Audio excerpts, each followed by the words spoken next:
This is the Neoliberal Round Podcast. Hello, ladies and gentlemen. I'm Ronaldo McKenzie of the Neoliberal Realm Podcast.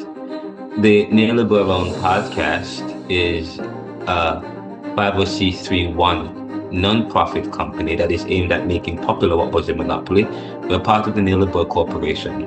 I have some breaking news commentary as it relates to the war with Iran. This is an updated commentary because we have been providing commentary on the war, this very unpopular war. The United States is finding itself increasingly isolated as the conflict with Iran deepens. Key allies in Europe and elsewhere have shown little appetite, and we're learning this, that key allies in Europe and elsewhere have shown very little appetite for endorsing or joining Washington's military course. And European officials have publicly stressed diplomacy over escalation. Reuters reported on March 17, 2026, that the EU foreign policy chief, Kaja Kallas, called for a diplomatic solution around the Strait of Hormuz rather than a military response. At the same time, reporting indicates that US efforts to rally allied support have largely been rebuffed. The Associated Press reported that NATO and several major partners, including Japan, Australia, South Korea, and China, declined to join the US efforts tied to the conflict, while European leaders distanced themselves from Trump's unilateral approach. That leaves Washington, ladies and gentlemen, trying to defend not only the war itself, but the way it began. Critics argue that the United States has not publicly demonstrated that Iran posed an imminent threat warranting attack, and they point to the lack of broad international backing, the absence of consultation with Congress and allies, and the fact that diplomacy with Iran had not fully run its course. Those are now central arguments in the global debate over whether the strikes were lawful, strategic, or reckless.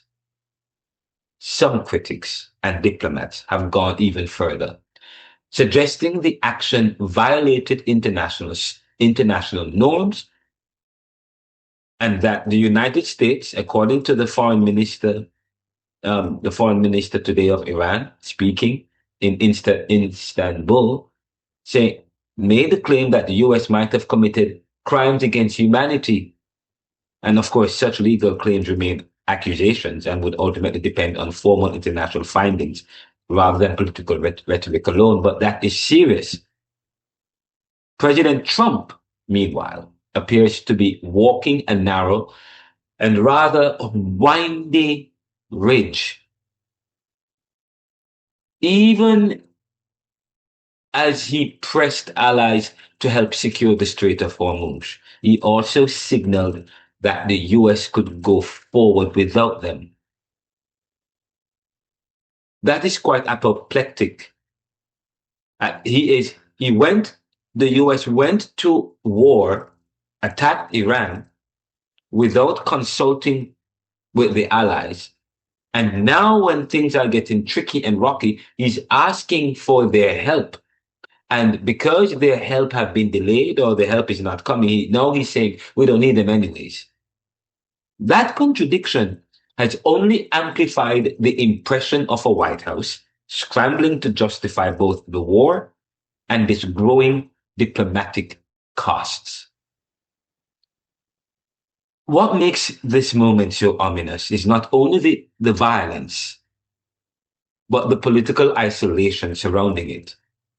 If the United States continues down a path of unilateral warfare while alienating the allies it never properly consulted, it risks turning a regional conflict into a broader crisis of legitimacy.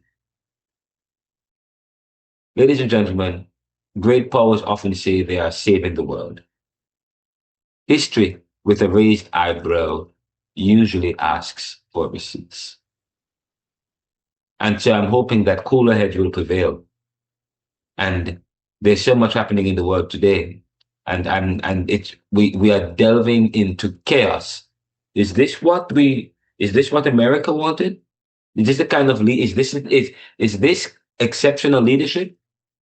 Um, John Maxwell wrote the book, The 20 Irrefutable Laws of Leadership and the 12 and Indispensable Laws of Leadership. And I think Donald Trump needs to read John Maxwell books on leadership, because he probably will learn a thing or two about what true leadership means. I'm Ronaldo McKenzie of the Neoliberal Room podcast. This particular article will be available in the Neoliberal journals, and I'm also working on an op-ed that is going to be published shortly. Visit us at theneoliberal.com and ronaldocmckenzie.com. Also, for the podcast, you can find us on any stream. Find your stream by going to anchor.fm/theneoliberal, or you can find us on YouTube at Ronaldo McKenzie. Please support us and email me at info@theneoliberal.com. Welcome.